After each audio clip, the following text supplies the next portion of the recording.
Jadi teks asli di dalam Al-Quran itu dari zaman dulu sampai zaman sekarang itu ada, dan begitu-begitu saja kita menemukan teks Sanaa, kita menemukan teks yang di Inggris.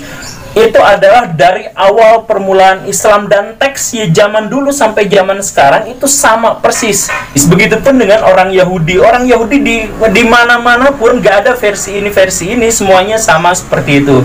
Dan kalau mau diterjemahkan harus ada teks aslinya dulu. Al-Quran juga kan ada Al-Quran terjemahan, tapi ada teks aslinya dulu dalam bahasa Arab gitu.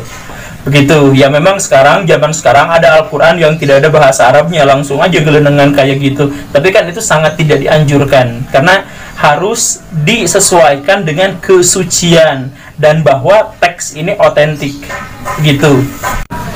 Kemudian kesamaannya terkait kitab suci, itu kitab kalau mau dibaca harus wudhu dulu, dan orang Yahudi juga punya wudhunya sendiri yang kurang lebih sama dengan wudhu orang Islam.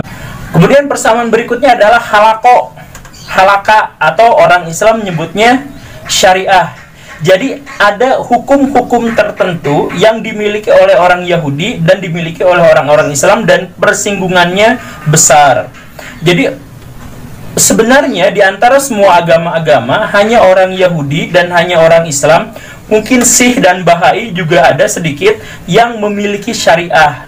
Jadi aturan hidup, politik bagaimana, apa bagaimana begitu. Nah, orang Islam punya yang dikenal dengan istilah syariat Islam. Kemudian di dalamnya ada hudud, ada apa. Orang Yahudi juga ada yang seperti itu, hukum-hukum, dan banyak yang sama. Jadi misal banyak kesalahpahaman dalam sejarah, semisal Nabi Muhammad pernah membunuh orang-orang Yahudi yang berkhianat waktu perang Khandaq, begitu kan? Nah, sebenarnya bukan Nabi Muhammad yang membunuh pada waktu itu. Yang membunuh itu adalah, ketahuannya begini kronologi ceritanya.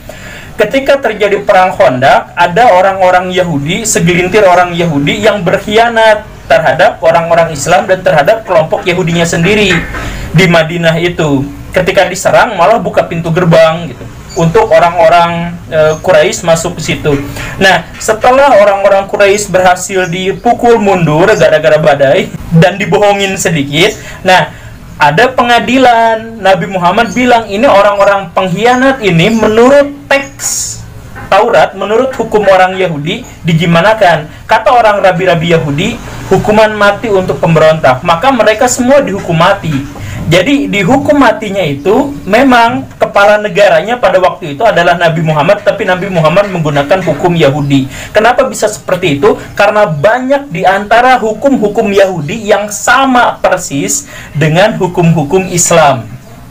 Banyak sekali. Walaupun nanti ada penjelasan selanjutnya. Orang-orang Islam juga pecah dalam terkait masalah hukum ini. Ada yang lebih cenderung pada tasawuf.